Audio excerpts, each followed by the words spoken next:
Assalamualaikum warahmatullahi wabarakatuh. Selamat pagi. Semoga semuanya dalam keadaan sehat walafiat lahir dan batin. Baiklah, langsung saja. Mari bersama-sama kita mengucapkan alhamdulillah dan salat kepada Nabi Muhammad SAW. Allahumma sholli wa sallim wa barik alaihi wa alihi. Video ini saya akan menampilkan tentang bagaimana aturan dalam sholat berjamaah.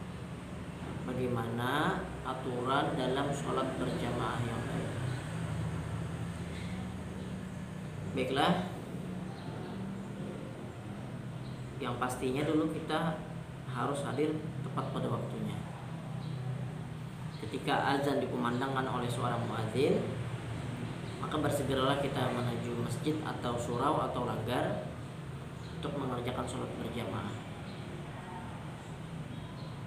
Nah, kemudian ketika muadzin sudah selesai mengucapkan iqamah, kita berbaris menuju saf dan melengkapi saf-saf yang kurang. Dan diutamakan yang di belakang imam itu adalah orang yang memang berpengetahuan ilmu agama yang bagus. Nah, maksudnya punya modal apabila sang imam di muka ini bermasalah atau misalnya batal. Makanya di dalam langgar itu atau masjid itu sunnah hukumnya di mihrab itu ada pintu di samping, agar nanti apabila seorang imam itu batal sholatnya, maka imam dapat keluar dari pintu sini tanpa mengganggu jamaah yang di belakang. Nah, ketika sang imam batal, maka yang di belakang imam wajib mengisi yang untuk menjadi imam. Dan dengan cara-cara tertentu, tidak boleh langsung melangkah, apalagi sampai 3 langkah berturut-turut bisa batal sholatnya. Jadi apabila orang itu ingin mengganti imam yang batal, maka dia harus melangkah selangkah demi langkah untuk memasuki tempat imam. Nah, jadi diutamakan yang di belakang imam itu adalah orang yang bisa menjadi imam untuk menggantikan imam apabila imam itu batal.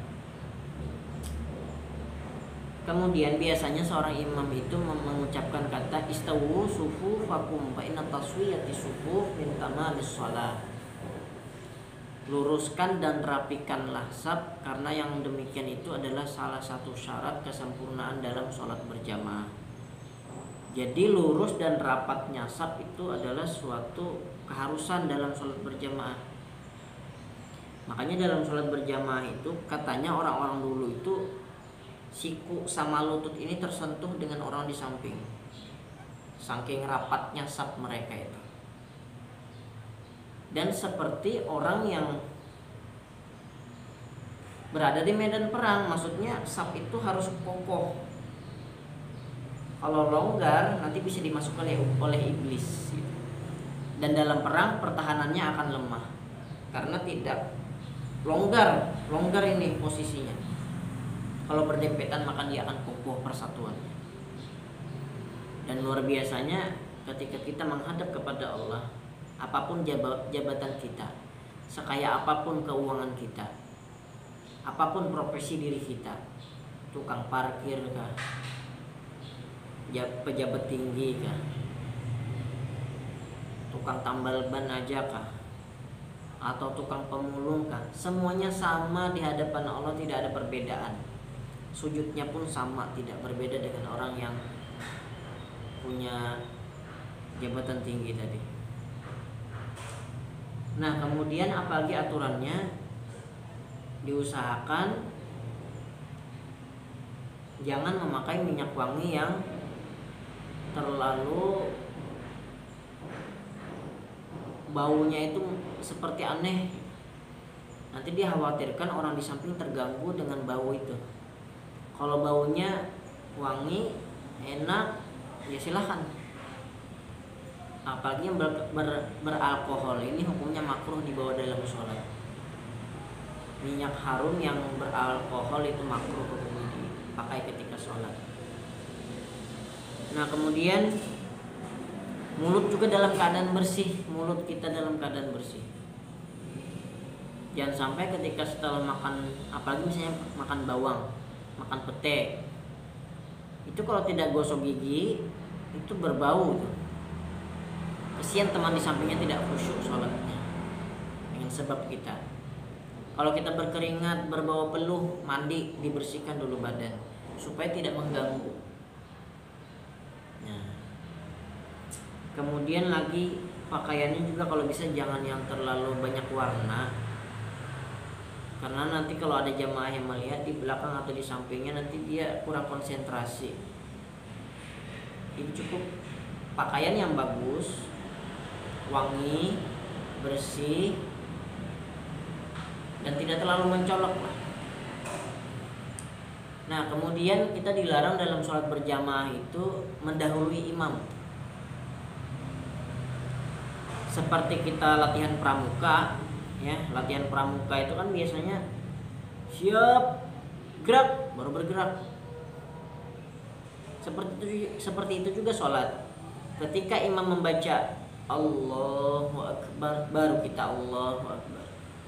Sami'allahu liman hamidah, sami'allahu liman hamidah. Jadi beriringan, jangan sama.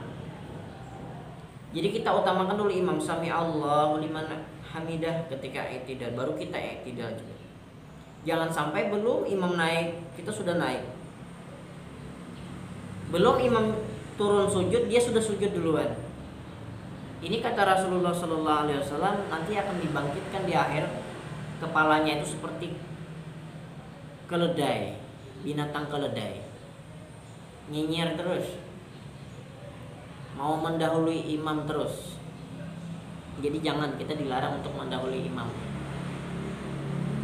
Apalagi sampai tertinggal beberapa rukun sholat. Misalnya imam sudah sujud, dia masih berdiri. Imam sudah ruku, i'tidal, sujud, dia masih berdiri, belum ruku, belum i'tidal, belum sujud. Tertinggal banyak sekali rukun yang tertinggal oleh si makmum tadi. Ini dikhawatirkan nanti mufarriqah, terpisah jamaah dari orang ini.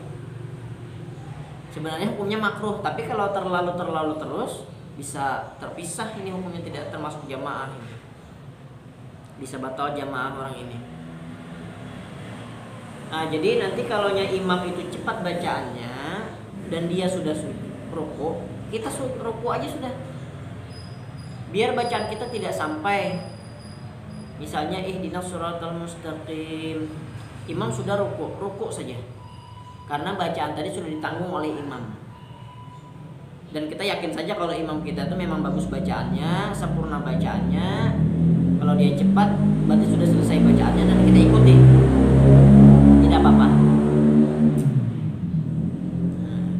Jadi kita harus mengikuti imam. Bagaimana imam sholat, kita ikuti imam sholat. Nah, kemudian lagi masalah mengisi saf.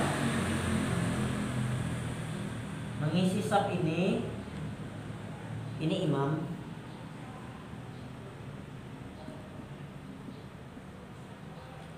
kalau berdua, makmumnya cukup di sini, hampir sejajar dengan imam, tapi bukan sejajar, tapi hampir sejajar dengan imam. Kalau datang orang yang kedua, maka yang kedua tadi harus mengisi yang di sini, di tengah.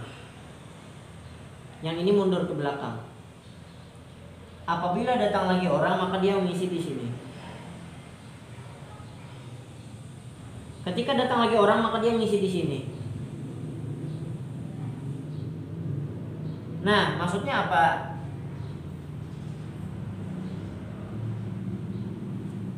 Seperti sayap harus seimbang kanan dan kiri makmum tadi.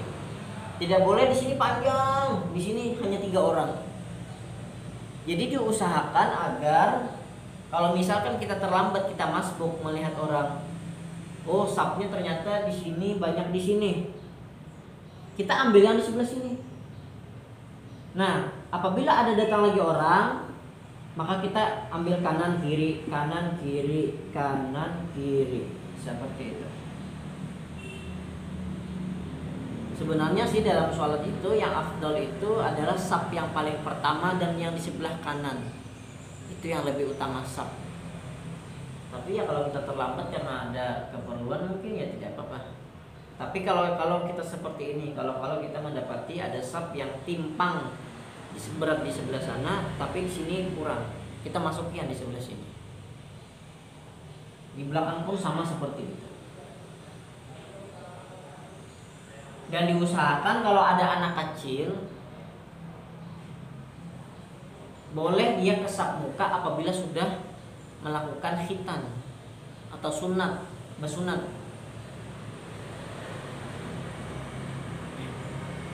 Karena bagi anak laki-laki yang belum disunat itu masih mengandung najis. Kemaluannya masih mengandung najis. Nah, jadi tadi syaratnya bagi anak yang mau ikut sholat berjamaah yang disap muka, kalau yang di belakang ya silakan sebagai pembelajaran bagi dia, mendidik dia agar bisa ikut sholat berjamaah. Kalau yang mau dia sholat disap muka, maka yang pertama tadi dia harus dalam keadaan sudah bersunat. Kemudian dia mengetahui rukun-rukunnya sempurna bagi dia. Dia sudah bisa mengerjakan gerakan-gerakan sholat dengan sempurna dari takbir sampai salam, dia sudah bisa mengerti itu, maka boleh dia di muka. Nah, barangkali hanya ini untuk pembahasan bagaimana aturan dalam sholat berjamaah. Kalau ada yang kurang dipahami, mohon maaf, itu mungkin itu kekurangan saya dalam menyampaikan. Dan kalau ada kekeliruan, itu pun juga kekurangan dari diri saya. Terima kasih atas perhatiannya, mudah-mudahan ada kebaikan dari video ini dan bisa kita bawa manfaatnya untuk kehidupan kita sehari-hari. Terima kasih. Salam sejahtera bagi kita semua. Wassalamualaikum warahmatullahi wabarakatuh.